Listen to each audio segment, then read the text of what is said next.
Invitado a Fidel García Martínez, que está a mi lado. Fidel ya estuvo como invitado en otras ocasiones y disfrutamos de sus conocimientos, y otras muchas estuvo pues donde vosotros sentado pues escuchando al ponente de turno, ¿no? Pues gracias, Fidel, por acudir a la llamada de la Nueva España. Nos va a hablar sobre Santa Teresa de Jesús, y ello con motivo del 5º centenario del nacimiento de la Santa en Ávila, ¿no? Cosa que fue el 28 de marzo de 1515, o sea, este viernes hace justo 500 años. Fidel llama a su charla Santa Teresa, de los libros de caballerías a las moradas del castillo interior, y para Fidel Santa Teresa ha sido muchas veces citada y pocas leídas. Así precisamente titulado un artículo suyo en la Nueva España hace unos meses, y nos va a contar cosas de su vida, la vida de Santa Teresa, de una vida con muchas facetas, desde la gastronómica, pues Dios también está entre los pucheros, que decía, ¿no?, hasta aspectos sobre su supuesto feminismo, o sus caminatas en invierno y en verano, se decía fémina inquieta y andariega, creo, o algo así, o su presencia familiar, la historia de su familia. No sé, la familia de Santa Teresa era de cristianos nuevos o judaizantes. Lo cierto es que sí que fue, bueno, las marranadas, ¿no?, perseguida, investigada, mejor dicho, por la Inquisición. En fin, sobre la época que le tocó vivir a Santa Teresa nos va a hablar Fidel, tiempos de reforma y de contrarreforma de la Iglesia. También es curioso el troceo del cuerpo de Santa Teresa, ¿no? Pues si nos vas a hablar de eso, el cuerpo incorrupto de Santa Teresa, que anda repartido por varios lugares del mundo. El famoso brazo de Santa Teresa, pues por un lado, a Gijón vino ese brazo hace unos cuantos años. Yo me acuerdo desde el Colegio Inmaculada de las dos Carmelitas a ver ese brazo incorrupto de Santa Teresa, pero luego la mano izquierda está en Lisboa, creo, y el cuerpo propiamente dicho, con el corazón incorrupto, pues en Alba de Tormes, donde murió la Santa en 1582, me parece. Bueno, quien sabe el tema, por eso lo invitamos a estar aquí, es Fidel García. Dije antes que es colaborador de la Nueva España, pero añado que es catedrático de Lengua y Literatura, doctor en Filología Románica, licenciado en Ciencias Eclesiásticas. Bueno, lo escuchamos con el tema que nos va a hablar, que es Santa Teresa, de los libros de caballerías, las moradas del castillo interior. Bueno, buenas noches, señoras y señores. Muchas gracias por su asistencia. Muchas gracias también a ti, Luis Miguel, por tus palabras de presentación y por ofrecerme la oportunidad de poder hablar en el Club de la Nueva España, que con tanta dedicación y ecuanimidad diriges. Este año no podía faltar la cita con Santa Teresa de Jesús con motivo del 5º centenario de su nacimiento, 28 de marzo de 1515. La persona y obra de Santa Teresa es motivo de análisis desde las más diversas perspectivas. Me voy a centrar en esta exposición, que espero que sea también coloquio, en algunos aspectos puntuales como: primero voy a ofrecer una visión de conjunto sobre la Santa, su persona y su vida. Después voy a tratar de Santa Teresa, hija de la Iglesia Católica, porque si quitamos hija de la Iglesia Católica nos queda en nada, o muy poco. Luego voy a tratar de Santa Teresa, lectora y escritora. Y como lectora voy a tratar un poco de los libros de caballería, que están muy de moda con motivo de que se celebra el 4º centenario de la publicación de la segunda parte de Cervantes, tan de moda por su famosa tumba, que sus huesos parece que no son tales. Y luego voy a hablar de la dimensión estética de su obra en el castillo interior. Quiero concluir con una pequeña alusión al Papa Francisco, que con motivo del 5º centenario ha enviado un mensaje precioso para celebrar. Empiezo entonces. Santa Teresa de Jesús, 500 años después. El 28 de marzo de 1515 nace en Ávila Teresa de Jesús, una de las mujeres más admiradas y analizadas de la historia. Este 5º centenario, que se inauguró el pasado 15 de octubre de 2014, coincidiendo con su festividad litúrgica, está demostrando que el interés por su persona no ha decrecido, sino todo lo contrario. Está más vivo que nunca. Vas a tener en cuenta todo lo que se escribe y se habla sobre ella, tanto en los medios de comunicación más tradicionales, prensa, radio y televisión, como en las nuevas redes sociales basadas en Internet. Sin embargo, como ha dicho antes Luis Miguel, Santa Teresa es más citada indirectamente que directamente leída. Toda su persona es objeto de los más diversos enfoques que van desde el feminismo radical hasta consideraciones extrañas laicas en las que se prescinde de lo que realmente es Santa Teresa, doctora de la Iglesia, maestra de la vida espiritual en sus últimas posibilidades. También es objeto de análisis por parte de psicólogos, psiquiatras, de orientación claramente freudiana. Basta con leer lo que escribe ella sobre el fenómeno de la transverberación, que lo escribe en el capítulo 29 de su vida, y que Bernini inmortalizó en la famosa escultura que todo el mundo conoce. Santa Teresa, herida por el dardo de un ángel. Son muchos los médicos que relacionan sus enfermedades, de las que ella da un testimonio humilde en todos sus escritos, y que luego ellos estarían en la base de su experiencia mística, de la que ella habla con toda naturalidad, porque, como dice ella, son gracias de Dios que da a quien quiere, cuando quiere, y para nada fruto de la fantasía.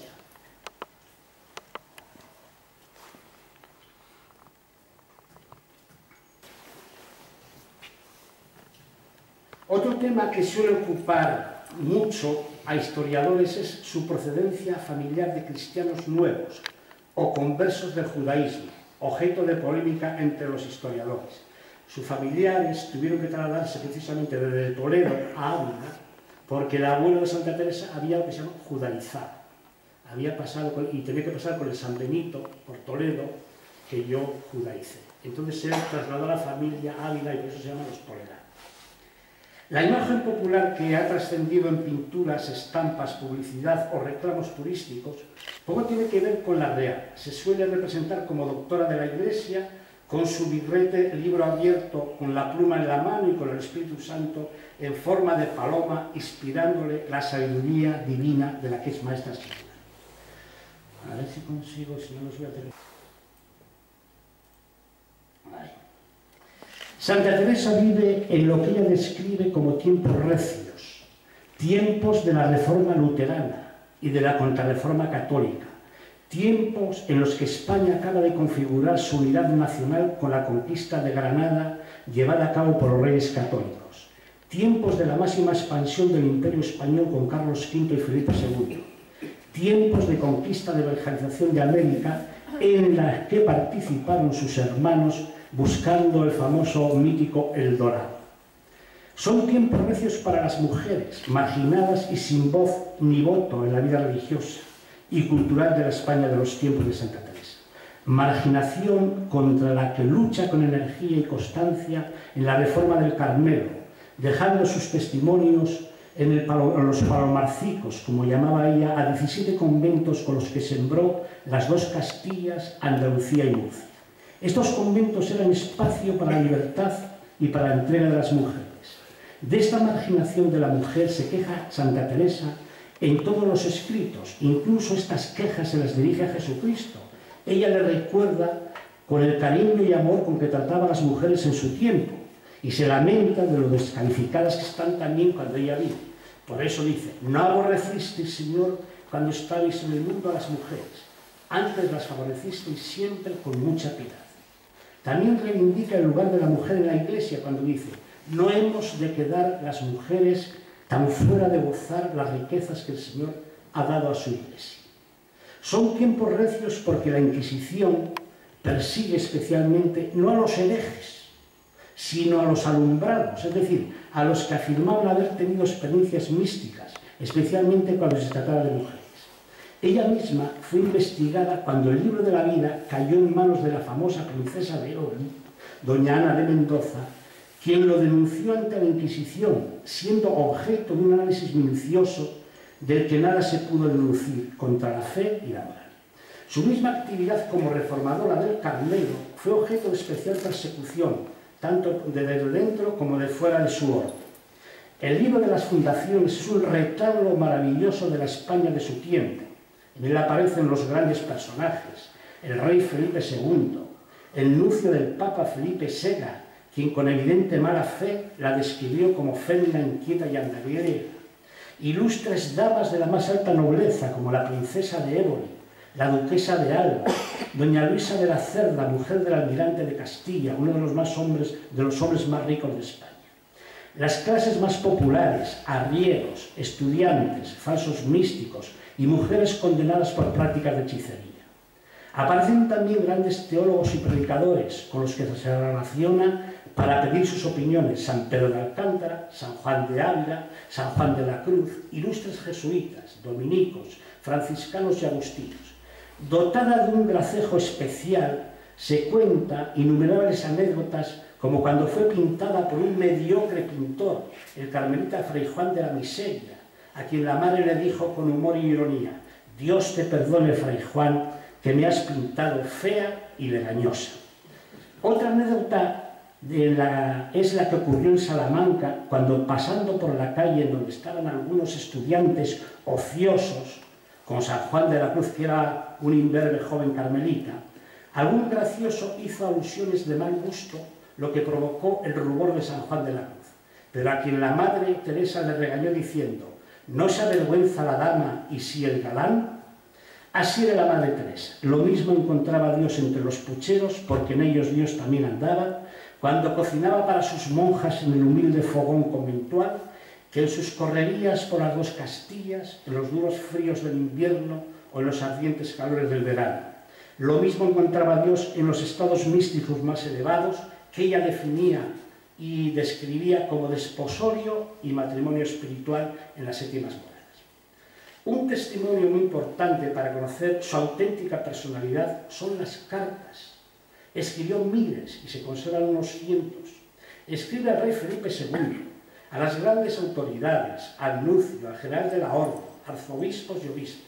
Escribe a religiosos y religiosas, especialmente al padre Gracián, por quien sentía una admiración y ternura especial. Un carmelita de gran personalidad, que fue objeto de especial persecución hasta expulsarlo del Carmelo Descalzo, del que había sido su primer superior general.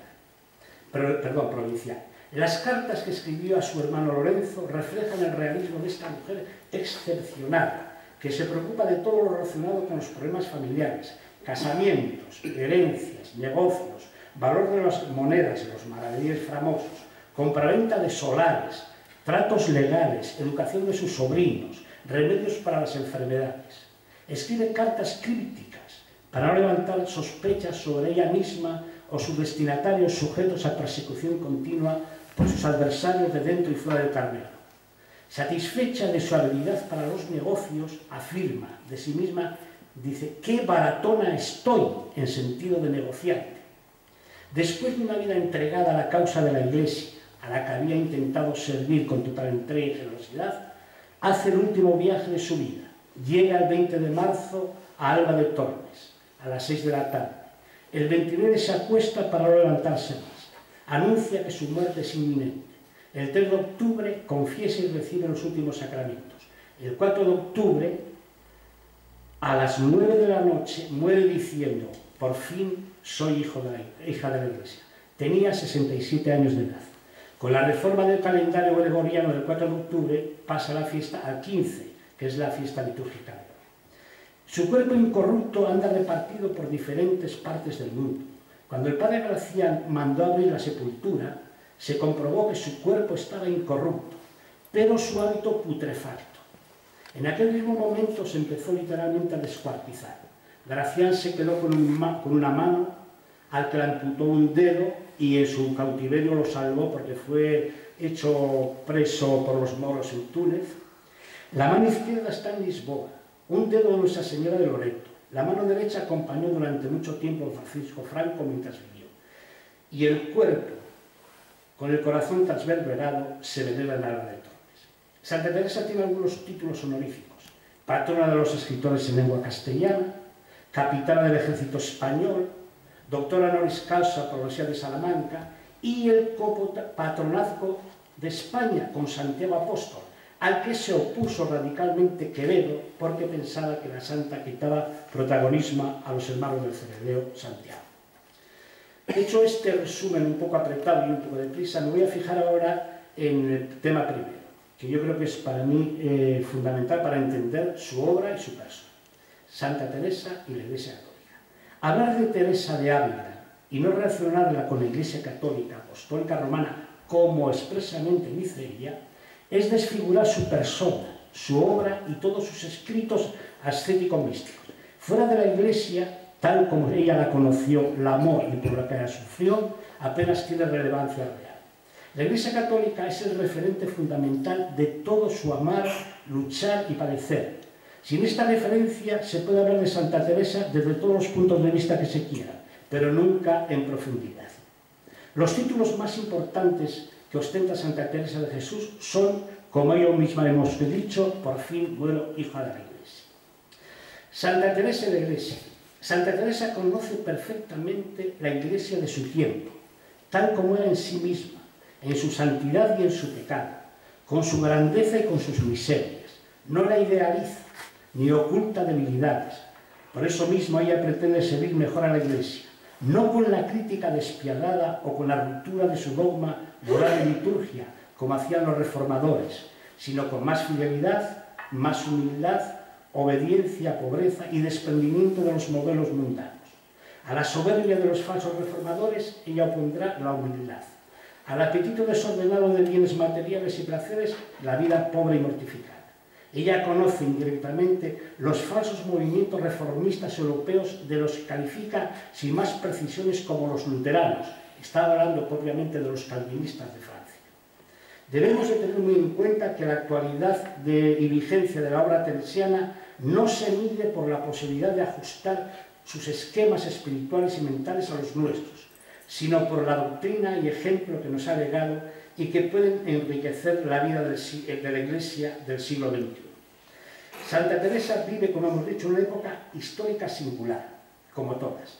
Vive en la España de Felipe II, centro de un imperio grandioso en el que nunca se ponía el sol y centro de la catolicidad.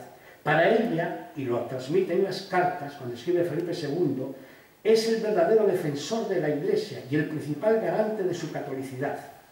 Conoce otros grandes acontecimientos como el desarrollo del Concilio de Trento, cuyos decretos la afectan a la reforma carmelitana. Conoce por testimonio directo el proceso de evangelización del continente americano. También conoce la actividad de la Inquisición y la dura represión de los movimientos espiritualistas y alumbrados, siendo algunas mujeres especialmente víctimas de esta persecución. La misma santa fue investigada y así afirma, iban a mí a decirme con mucho miedo que podría ser que levantasen algo y fuesen a los inquisidores. Dije de esto que no temiese, que harto mal sería para mi alma y si en ella hubiese cosa que fuese de suerte, que yo temiese a la Inquisición, que si pensase habría para qué, yo mismo iría a buscar a los inquisidores, yo misma. Su pertenencia a la Iglesia adquiere una proyección singular desde algunos momentos claves de su vida. Visión del Cristo muy llagado y que motivó la renuncia a un tipo de vida religiosa más bien tibio, sin ningún compromiso eclesial. Su espectacular y terrorífica visión del infierno como un lugar de perdición de las almas tanto de indios como de herejes. Había llegado a Ávila un franciscano Maldonado famoso que dijo la cantidad de indios que se perdían allí. Entonces ella lo conmovió muchísimo. En este tiempo, dice, vinieron a mi noticia los daños de Francia y el estrago que habían hecho estos luteranos, calvinistas, y cuánto iba en aumento esta desventurada secta. Dióme gran fatiga, y como si yo pudiera algo o fuera algo, lloraba con el Señor y le suplicaba remediase tanto mal. Parecíame que 1000 vidas pusiera yo como remedio de un alma de las muchas que allí se perdían. Y continúa, estáse ardiendo el mundo, quieren tornar a sentenciar a Cristo, como dicen, quieren poner su iglesia por el suelo, y hemos de gastar tiempo en cosas que por poca ventura, si Dios las diese, tendríamos un alma menos en la iglesia. Mi intención, nos dice, al fundar un convento con tanta estrechez y pobreza, era que todas las monjas juntas, ocupadas en oración por los defensores de la iglesia y letrados que la defienden, ayudásemos en lo que pudiéramos a este Señor mío, que tan apretado lo traen a los que ha hecho tanto. Sentir con la iglesia. Para Santa Teresa, la máxima autoridad en cuestiones teológicas, litúrgicas y morales, espirituales, especialmente en las experiencias místicas extraordinarias, es el magisterio. Todo, incluso los mismos mandatos que Jesucristo le requiere en la oración, lo somete al parecer de los confesores. Citar testimonios de esta actitud humilde y devota llevaría mucho tiempo. Pienso que los siguientes son de por sí muy expresivos. Siempre procurad ir conforme a lo que tiene la Iglesia. No la movería en cuantas revelaciones pudiera imaginar un puntito de lo que tiene la Iglesia. Desmenuzaría a los demonios sobre una verdad de la que tiene la Iglesia, por muy pequeña que sea. Contra la menor ceremonia de la Iglesia que alguien viese yo iba, me pondría yo a morir 1000 muertes. En todo me someto a la corrección de la Iglesia. Podemos concluir esta parte afirmando que hasta el final la Iglesia y las almas serán la gran pasión de su vida, de su múltiple escribir, hablar, caminar, fundar nuevos conventos y hasta su última energía cuando muere hija de la Iglesia. No sé si corro mucho, pero como me han dado poco tiempo voy a sintetizar. Santa Teresa, gran lectora y mejor escritora. Fray Luis de León formuló, al poco tiempo de morir Santa Teresa, la valoración literaria más solvente y profunda de la escritura teresiana. En un texto admirable por su brevedad y profundidad, escribe en la carta dedicatoria a las madres prioras Ana de Jesús y religiosas carmelitas descalzas del monasterio de Madrid. No es menos clara ni milagrosa la segunda imagen, los libros. La primera habían sido los conventos, en los cuales, en los libros, sin duda, quiso el Espíritu Santo que la Madre Teresa fuese un ejemplo extraordinario, rarísimo, es Fray Luis de León, porque en la alteza de las cosas que trata y en la delicadeza y claridad con que las trata excede a muchos ingenios, y en la forma de decir y en la pureza y facilidad de estilo y elegancia y compostura de las palabras y en una elegancia desafeitada que deleita en extremo, dudo que haya en nuestra lengua escritura que con ella se iguale.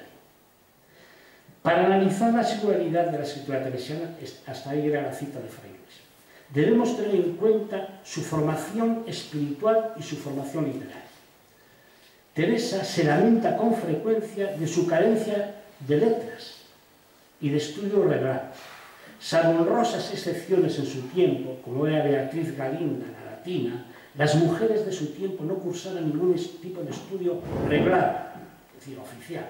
Por eso escribe, las mujeres no tenemos letras, y como no tengo letras, mi torpeza no sabe decir nada. Sin embargo, esta carencia de letras oficiales y oficiosas la suplió con creces de la única forma que podía como mujer y religiosa. Primero, en la dirección espiritual y confesional, con los más cualificados teólogos de su tiempo. Ella no ocultaba nada a sus confesores y nada ejecutaba sin el consejo de grandes letrados. Este trato directo o indirecto con grandes teólogos y experimentados directores espirituales supuso para ella un auténtico aprendizaje basado en la comunicación oral directa, que sustituiría los libros, poco asequibles con frecuencia, por su elevado tono magistral y abstracto. Otra fuente de información fue la predicación, de la que Santa Teresa gustaba mucho. Se enamoraba de los grandes predicadores enseguida, especialmente cuando el predicador se servía de la retórica de la persuasión en estilo humilde, llano, más asequible según los preceptistas de la retórica para acomodarse a las personas sencillas. Y el último fuente de información era la lectura de libros espirituales, como el tercer abecedario de Osuna, que tanta influencia tuvo en ella, que le sirvió además de un buen ejemplo para adentrarse y comprender los rudimentos de la práctica de la oración mental, de la que llegó a ser la maestra insuperable con su famosa definición. No es otra cosa oración mental, a mi parecer, sino estar muchas veces estando a solas con quien sabemos no ser. Santa Teresa lectora. Las lecturas de Santa Teresa, la autora mística, fueron siempre desde su más tierna infancia una afición continuada. Voy a empezar con los libros de caballería, porque es muy importante para entender las imágenes, las metáforas, los símiles, las comparaciones que tiene el Castillo Imperio. Dice, Era en extremo lo que en esto me embebía en los libros de caballería, que no tenía libro nuevo, no me parece tenía contento, que si no tenía libro nuevo. Si la propia santa no nos hubiese dejado esta confesión, nadie hubiese pensado que la gran autora de las moradas, del camino de perfección y de exclamaciones, hubiese dedicado muchas horas del día y de la noche a leer lo que algunos estudiosos ilustres descalifican como novelones fantásticos de aventuras eróticas. Es necesario tener en cuenta algunas elementales cuestiones relacionadas con los libros de caballerías y su importancia en tiempos de Santa Teresa, porque parte de su vida coincide con el imperio de Carlos V, época en que los libros de caballerías tuvieron un papel relevante para configurar de alguna manera la utopía nacional basada en la personalidad del emperador, como paradigma del caballero cristiano en continuas aventuras guerreras para mantener la paz en su imperio contra herejes y maometanos y a favor de débiles y desprotegidos. Los libros de caballería eran los más preferidos de todas las clases sociales, desde los que vivían en grandes palacios hasta los más humildes, así como militares de gradación o sencilla clase de tropa. Solo se necesitaba saber leer un poco y vivir los grandes acontecimientos mundiales, culturales, políticos y bélicos de los que España era protagonista indiscutible y contra los que se levantaron desde el Papa al Turco, pasando por Inglaterra, Francia, Alemania. El saco de Roma es un ejemplo clarísimo como entra Carlos V y sus tropas y aniquilan todo. España era el imperio en donde no se ponía el sol. Con esta circunstancia histórica, lo raro es que los libros de caballería no tuviesen el éxito que tuvieron. En lo que va de finales del siglo XV hasta mediados del siglo XVII se editaron en España más de 80 títulos, con centenares de ediciones y miles de ejemplares que se pasaban de mano en mano. El libro más leído fue el Amadís de Gaula, que data de la última década del siglo XV y será el referente de todos. En tiempo de Santa Teresa, el Amadís sufrió una reinterpretación según la realidad española del momento, llevada a cabo por García Rodríguez de Montano. ¿Podría ser uno de los muchos que leyó Santa Teresa? Este éxito de los libros de caballerías en tiempo de Santa Teresa tiene relación directa con lo que los autores pretendían con ello, pues narraban ficciones gustosas y artificiosas de mucho entretenimiento, lo que confirma a la santa cuando escribe tanto de sí como de su madre. Dice de su madre: era mi madre aficionada a libros de caballerías y no tan mal tomaba este pasatiempo como yo lo tomé, porque no perdía su labor, y por ventura lo hacía para no pensar en los grandes trabajos que tenía y ocupar sus hijos que no anduviesen en otras cosas perdidas. Y de ella misma dice: era tan en extremo lo que en esto me embebía, que si no tenía libro nuevo, no me parece tenía contento. Este éxito de los libros de caballería se puede deducir por las terribles alegatos que clérigos, moralistas y los varones graves lanzaban contra ellos. Algunos llegaron a calificarlos como sermonarios del diablo. En el libro de caballerías más leído en tiempo de Santa Teresa fue el Amadís de Gaula. Y esto por una prueba, si no contundente, sí probable, basado en el mismo Quijote.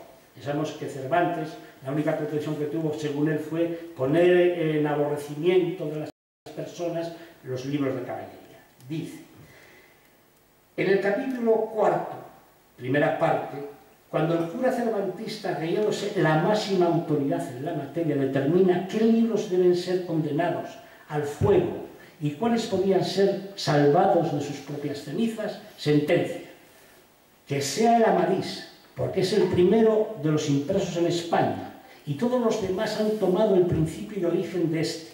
Así me parece como dogmatizado, es decir, el típico, el ejemplar, el paradigma del libro de caballería, de una secta tan mala, le debemos sin excusa alguna condenar al fuego.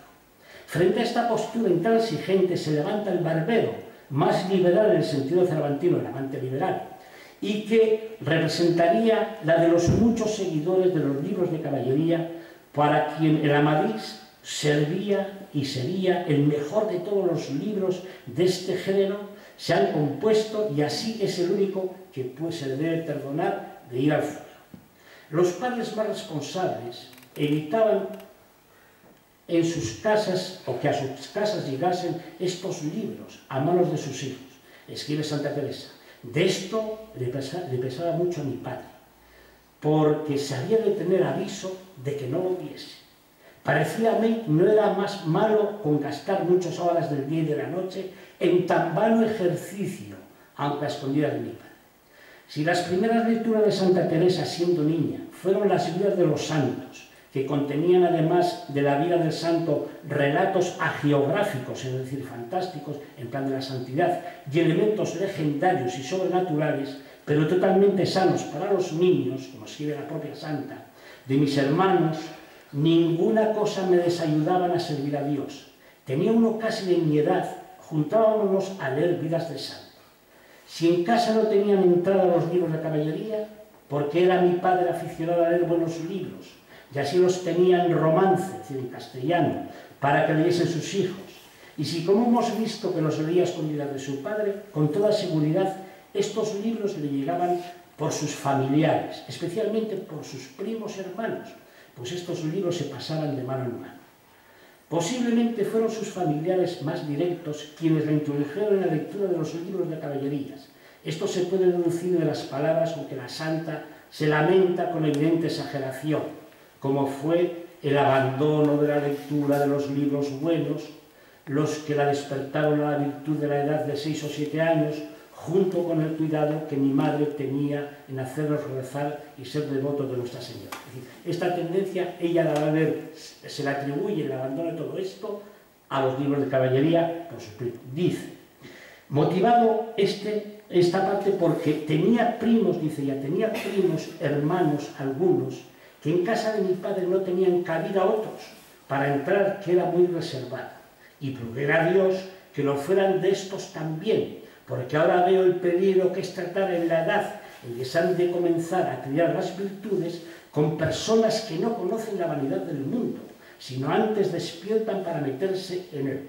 Eran casi de mi edad, sus primos, pocos mayores que yo, y oía sus sucesos de sus aficiones y niñerías no nada buenas, y lo que es peor, fue mostrarse mi alma a lo que fue causa de todo su mal.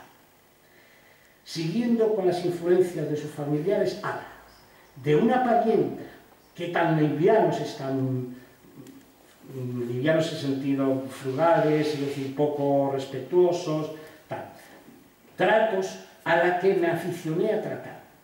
Con ella era mi conversación y pláticas, porque me ayudaba a todas las cosas de pasatiempo que yo quería, y aún me ponía en ellas, y daba parte de sus conversaciones y vanidades. Si Santa Teresa dedicaba horas del día y de la noche a tan vano ejercicio como a la lectura de libros de caballería y en su casa no lo sabía, porque su padre era muy enemigo de ellos, los oyentes pueden deducir rápidamente que esta afición de los libros de caballería le vino por sus primos y sobre todo por sus primas. Bueno, dicho esto,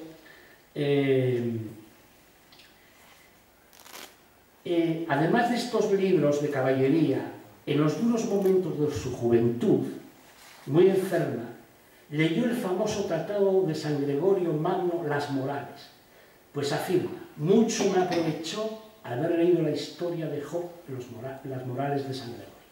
Hacer un recuento de los muchos libros que leyó especialmente relacionados con la ascética y con la mística nos llevaría mucho tiempo. Entre los muchos autores cuyas obras leyó de todas las tendencias y escuelas espirituales se puede citar los franciscanos, Francisco de Osuna, Bernardino Laredo, San Pedro de Alcántara, dominicos Luis de Granada, San Vicente Ferrer, jesuitas Rodrigo Álvarez, San Francisco de Borja. Un autor con toda seguridad que leyó fue el gran San Juan de Ávila, a quien consultaba todas sus grandes gracias místicas.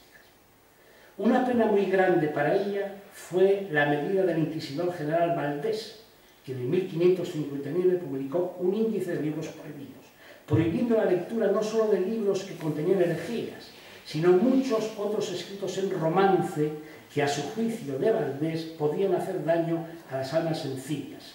Por eso escribía Santa Teresa, cuando quitaron muchos libros de romance que no se leyesen, yo sentí mucho, porque algunos me daban recreación leerlos, y ya y yo no podía ya por dejarlos en latín. Me dijo el Señor, no tengas pena, yo te daré libro vivo. El libro vivo sería delante el mismo Jesús. La escritura teresiana. Vamos a hacer una aproximación a la forma, a la estética, diríamos, de Santa Teresa. En la tesis de licenciatura, que yo titulé El arte literario de Santa Teresa en el castillo interior, dediqué un extenso apartado a analizar la estética de la literaria. Entonces llegué a una conclusión aún vigente. Durante tiempo, a la pregunta ¿cómo escribía Santa Teresa?, se respondía, sin más matizaciones, Santa Teresa escribe espontánea, sencilla, sobriamente, con la más acabada naturalidad y sin la menor preocupación estilística. Esta respuesta no es en absoluto convincente y plantea serias dudas, como se explican entonces los continuos intentos por hallar las formas de expresión más exactas, para dar a entender lo que quiere decir. ¿Cómo se debe entender el continuo desasosiego de la santa experimenta cuando desea comunicar sus profundas y extraordinarias experiencias místicas? En este sentido, ante la imposibilidad de poder expresar lo inefable de la mística, hay que tener en cuenta, muy importante, las palabras de San Juan de la Cruz para comprender la metáfora del símbolo del castillo interior. Dice San Juan de la Cruz en el prólogo espiritual: ¿quién podrá escribir lo que a las almas amorosas, donde mora el amado, hace entender? ¿Quién podrá manifestar con palabras lo que les hace sentir? ¿Quién finalmente lo que les hace desear? Cierto, nadie, ni ellas mismas por las que pasan, pueden. Que esta es la causa porque con figuras, comparaciones y semejanzas antes rebosan algo de lo que sienten y de la abundancia del espíritu vierten secretos, misterios que con razones se declaran. Las cuales semejanzas, símbolos y comparaciones no leídas con sencillez de espíritu y de amor e inteligencia que ellas llevan, antes parecen disparates que dichos puestos en razón. Y de esto se ha querido hablar de Santa Teresa, que cuando escribía disparates, cosas llenas sin fantasías, de cosas que ella experimentaba, ilusiones que tenía, etc. Santa Teresa escribe por obediencia, excepto en su maravilloso epistolario. Todas sus obras están escritas por mandato expreso de sus confesores o directores espirituales. No tiene planes expresos, escribe con pena, por quitar tiempo al sueño o a las labores. Prefiere la rueca a la pluma. Con frecuencia tiene que interrumpir lo escrito para atender a otros menesteres fundacionales y teme repetirse. No formaliza un discurso, por eso lamenta que su escribir es desconcertado o se acusa de escribir bobadas. Dice, ¿en qué bobadas me he metido? Se disculpa ante sus monjas de sus repeticiones y de su falta de cohesión. Por eso les dice, leedlo como buenamente pudierais. Así lo escribo yo. No ha faltado analistas del estilo teresiano como Américo Castro que ha hablado de un estilo de ermitaño. Es decir, que Santa Teresa sabía escribir muy bien, pero por humildad o para no aparecer como letrado, escribiría como unos ermitaños que viven en el desierto que no saben leer ni escribir. Sin embargo, es más exacto, como afirma García de la Concha, hablar de los diversos estilos teresianos, que todos tienen en común una dimensión coloquial y femenina. Iré, por eso dice, iré hablando con ellas, sus monjas, en lo que escribiere, y basados en la espontaneidad y voluntad de estilo. La tesis de un posible estilo de ermitaños, sin preocuparse por una forma determinada, conscientemente buscada, no tiene ningún viso de realidad. Dimensión femenina del estilo teresiano. Con esto ya. De lo que no se puede hablar es de la dimensión femenina de la escritura teresiana. No entramos aquí en la reciente polémica claramente interesada sobre un posible feminismo antes del feminismo radical que subyace en la llamada ideología de género, con todo lo que supone de desprecio para la mujer en el sentido real. Se trata de una consideración oportunista y fuera de contexto. Escribe por obediencia a sus superiores, pero sobre todo para sus monjas. Así afirma, díjome quien me mandó escribir, que como estas monjas tienen necesidad de quien algunas dudas de oración les declare, por eso iré hablando con ellas en lo que escribiere, porque mejor se entiende el lenguaje unas mujeres con otras. Con esto Santa Teresa Además de seguir sin pretensiones de imitarlo, el principio de Juan Valdés en su diálogo con la lengua, como modelo de escritura, dice: escribo como hablo.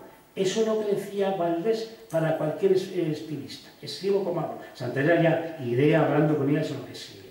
Y además Santa Teresa se anticipa a Virginia Woolf cuando afirma: saber a quién se escribe es saber cómo se escribe. Teresa no se preocupa de las técnicas retóricas estilísticas, de las que podía poseer una experiencia ciertamente no académica, sino por sus amplias lecturas, sino que escribe con total libertad y espontaneidad. Por eso afirma, al comunicar sus experiencias místicas, la voluntad, con osar alzar los ojos como el publicano, hace más hacimientos de gracias que cuando el entendimiento con trastornar la retórica, buscando argumentos, pruebas, convicciones, etc. puede hacer. Esta dimensión femenina del estilo teresiano, como afirma Américo Castro, no solo condiciona el planteamiento temático de su escritura y su forma de expresión, sino que afecta a lo más radical, por cuanto rechaza la abstracción y prefiere, como aparece en la cita, el amor divino inspirado en la humanidad de Cristo. Teresa, alma muy femenina, traspuso su querer en su persona. Prefiere los símbolos, como el símbolo del castillo interior, y metáforas a los razonamientos lógicos y abstractos. Concluyo esta aproximación a la escritura de Santa Teresa con algunas valoraciones de los representantes más cualificados de la lengua literaria española. Don Marcelino Méndez y Pelayo escribe con entusiasmo próximo a lo hiperbólico. Por una sola página de Santa Teresa pueden darse infinitos celebrados libros de nuestra literatura y de la extraña. El gran historiador de la lengua española, Rafael Lapesa, afirma: los escritos teresianos inspirados por el amor y rebosantes de emociones obtenían por añadidura la suprema belleza literaria. Y el premio Nobel, don Camilo José Cela, escribe: como Quevedo, como Fernando Rojas y como Góngora, Santa Teresa da la impresión de estar creando en cada momento el lenguaje con que se expresa. Con esto quiero llegar a la conclusión por no aburrirles más. Conclusión. Nos surge, según vamos tratando de aproximarnos a Santa Teresa y a su mensaje, una cuestión pública, de singular importancia como es: ¿qué valor tiene hoy su mensaje en unos tiempos tan distantes y distintos en los que ella vivió? Unos tiempos tan distintos por la visión del mundo, por los paradigmas culturales y religiosos, y sobre todo dominados por las tecnologías de la información y la comunicación, en los que Internet y las redes sociales han convertido el mundo en una aldea global. Tiempo de pluralismo cultural y religioso. Tiempo de posmodernidad y de pensamiento débil, dominados por el relativismo moral y religioso, en los que se cuestionan los grandes valores que conforman la vida de Santa Teresa, como son la fidelidad a la Iglesia Católica, la experiencia profunda de la oración como encuentro personal con Dios, el valor de la humildad, penitencia, pobreza y recogimiento.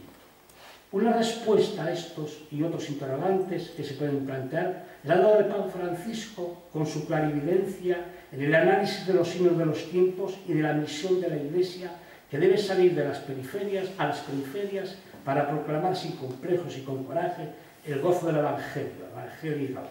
En el mensaje con motivo del 5º centenario del nacimiento, el Papa Francisco pretende dar una respuesta a los gozos y esperanzas, a los temores y angustias del hombre moderno, utilizando a Santa Teresa como maestra insuperable en todos sus libros. Dice el Papa: en la escuela de la Santa Andariega aprendemos a ser peregrinos. Ella entendió la vida como camino de perfección, por el que Dios conduce al hombre moradas tras moradas hasta Él y también al encuentro con todos los hombres. Según el Papa, Teresa conduce a los hombres y a las mujeres a Dios, los conduce por los caminos de la alegría, de la oración y de la fraternidad y del propio tiempo. Teresa es la santa de la alegría, porque, como afirmaba con su gracejo habitual, santo triste es un triste santo. No dejen de ser alegres, decía a sus monjas, que no las querían retraídas y tímidas. Como dice el Papa Francisco, parafraseando la alegría teresiana, el Evangelio no es una bolsa de plomo que se arrastra pesadamente, sino una fuente de gozo que llena de Dios al corazón. Teresa de Jesús es la santa, dice el Papa, del realismo comunitario y personalista, vivido en la Iglesia, que es la comunidad de los bautizados, Por eso, sus conventos deben ser ejemplos de amor, todas han de querer, todas han de ayudar y todas han de vivir juntas el ideal de los consejos evangélicos. El realismo teresiano, dice el Papa, es más de admirar si se tienen en cuenta las profundas vivencias tal como quedan explicados en las moradas o castillo interior, obra cumbre de la mística, no teórica sino experimental. Este realismo, afirma el Papa Francisco, exige obras en lugar de emociones, amor en vez de ensueños. Es el realismo del amor humilde frente al ascetismo famoso. Cuando arde el mundo, continúa el Papa Francisco, parafraseando el famoso consejo de Santa Teresa, ya es tiempo de caminar, no se puede perder el tiempo en negocios de poca importancia. Ojalá, continúa el Papa, contagie a todos esta santa prisa para salir a recorrer los caminos de nuestro propio tiempo con el Evangelio, en la mano y el Espíritu en el corazón. Recorramos, dice el Papa, los caminos de la vida de la mano de Santa Teresa, porque sus huellas nos conducen siempre a Jesús. He dicho.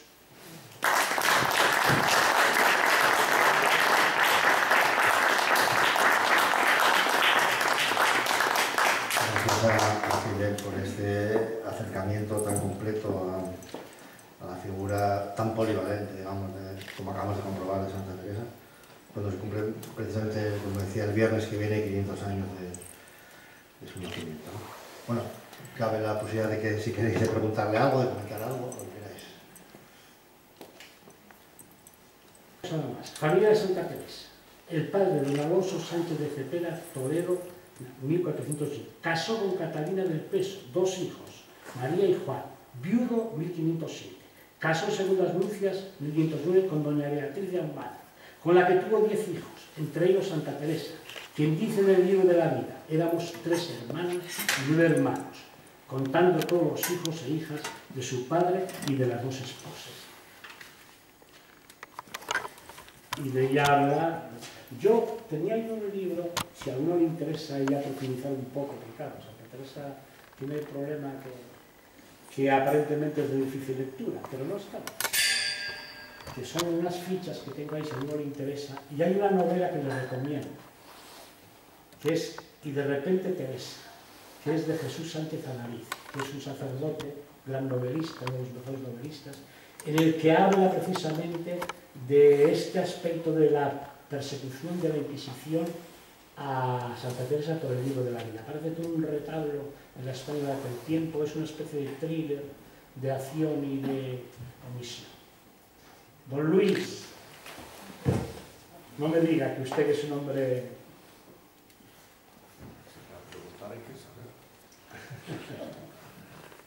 Yo lamento que me he precipitado un poco, pero es que... Dígame. Bueno, nada más, dos cositas y lo del apellido. El apellido ella normalmente solía firmar con el apellido de la madre más que con el del padre. Ahumada, Teresa de Ahumada, más que Teresa de Cepeda. Pero lo más importante, aparte, que se ha estudiado Santa Teresa como Teresa de Ahumada, Teresa de Cepeda, pero ¿cuál es la sustancia? Lo has expuesto muy bien. Teresa de Jesús. Jesús, el Evangelio, el cristianismo, la relación con Dios, esa es la verdadera esencia de Santa Teresa. O sea, no se la puede entender como Teresa de Ahumada desde un punto de vista puramente, digamos, laico, de una manera sin referencia expresamente a la vivencia del Evangelio. O sea, del primer cristianismo. El Evangelio en toda su pureza. Lo que ahora propone, en lo que has expuesto el Papa, ¿no? En el Evangelii Gaudium y en general en todo su pensamiento. Después, en cuanto a lo que has dicho, algún detalle, por ejemplo, pusiste 3 fuentes de conocimiento, ¿verdad? Pusiste primero las lecturas, después la dirección espiritual y luego en tercer lugar, la predicación. Primero la dirección espiritual. El trato con los confesores. Sí, eso digo yo que también es muy importante en eso, a no ser que lo incluyas ya en la dirección espiritual, las cartas que recibía. Sí, claro. A través del epistolario, claro. Tiene también una fuente muy importante de formación. Ella. Incluso algunas cartas, que también lo has dicho, escribe por obediencia. Incluso algunas cartas también las escribe por obediencia. La dice que conteste a este, que conteste al otro. La piden los superiores que actúe. con carta, a través Sí, de... sí, sí. de- Aquí hay una persona experta en las cartas de Santa Teresa, Sí, entonces, que es posiblemente donde mejor se la puede conocer a ella. No en las moradas, ni no, en las cartas. en el epistolario, sí, efectivamente. El doctor, ¿Qué a ver, es- usted me interesa mucho su Sí, a opinión. mí qué explicación tiene que no solamente ella, sino también sus hermanos están siempre como escapando del apellido Sánchez. Eso puede ser porque parece ser que ella fue muy... Y además ella, la misma santa, quería ocultar a toda costa de que procedía de judíos conversos. Y puede ser esa la explicación porque ni ella ni los hermanos nunca usan el apellido del padre. Siempre usan o el de la madre, o el Cepeda, pero nunca usan el Sánchez. Tiene usted mucha razón, porque es que hay un psiquiatra que ha publicado un libro sobre Santa Teresa. Entonces, para mí eso es erróneo, pero para él el hecho de ser de familia judaizante Eso lo marcó. la marcó de por vida. Es decir, incluso cuando, por ejemplo, cuando se mete con al convento, etc., que ahí hay una... No está muy bien estudiado. Los judaizantes, por ejemplo, eran mayoría, la gente más brillante no eran cristianos viejos, Luis de León, etcétera, etcétera. Entonces, ese es un problema que este psiquiatra, que se llama psicohistórico, que analiza la personalidad por la historia, llega a la conclusión, dice, yo me he pasado 60 años estudiando la depresión desde el punto de 4 puntos de vista. Entonces, cuando se mete con Santa Teresa, y todo, es decir, sus visiones, sus revelaciones y tal, estaría marcado. Yo me parece que eso no lo sé. He leído incluso que cuando empezó el proceso de canonización o beatificación, hubo un biógrafo que incluso se inventó un árbol genealógico para demostrar de que la santa no procedía de padres judíos. Ya, claro. Puedo decir una cosa, él efectivamente, tiene usted razón, el padre se llamaba Sánchez de Cepeda, Sí. pero la madre no se llamaba de Ahumada y sin embargo ya utiliza también el segundo apellido, Teresa de Ahumada. La madre se llama Dávila Sí. de Ahumada. Doña Beatriz Entonces, Ahumada, y sin es embargo una la madre no era judaizante ni procedía No. ni era toledana. Entonces ahí Yo creo que esas escogían el cuestiones- apellido ellos, ¿eh? Yo creo que esas cuestiones, cuando no hay nada de hablar de Santa Teresa, se ve la gente con las enfermedades, con su origen judío, con tal. Pero se olvida realmente... Sí, yo contesto, no quiero decir No, que sea muy no. malo. Ya sabes, yo sé cómo piensas tú comentario. sobre el tema muy bien, pero cantidad de libros se están escribiendo continuamente, se basan, o sea, no se toca Santa Teresa. Es decir, las visiones y revelaciones y tal que ella dice que son gracias, porque para ella es la experiencia. Es decir, estas revelaciones son verdaderas si el confesor le dice que sí. Y los confesores eran muy reacios a admitirlas como verdaderas, por la Inquisición. Dice, diré lo que es experiencia, siempre les recuerda la experiencia, porque ya los tenía conocimientos teológicos para expresar una revelación mística. Por eso he citado a San Juan de la Cruz. Me parecen disparates. Cuando lee uno las moradas, matrimonio espiritual, desposorio espiritual. Y además Santa Teresa, ojo, comentó el cantar de los cantares, cuando dice, besóme con su boca la mano. Eso en una mujer en aquel tiempo era motivo de inquisición. Entonces, eso es el problema. Bueno, pues muchas gracias, ¿eh? Vaya asistencia. Yo esperaba que éramos 4, pero os ha llenado esto. Gracias.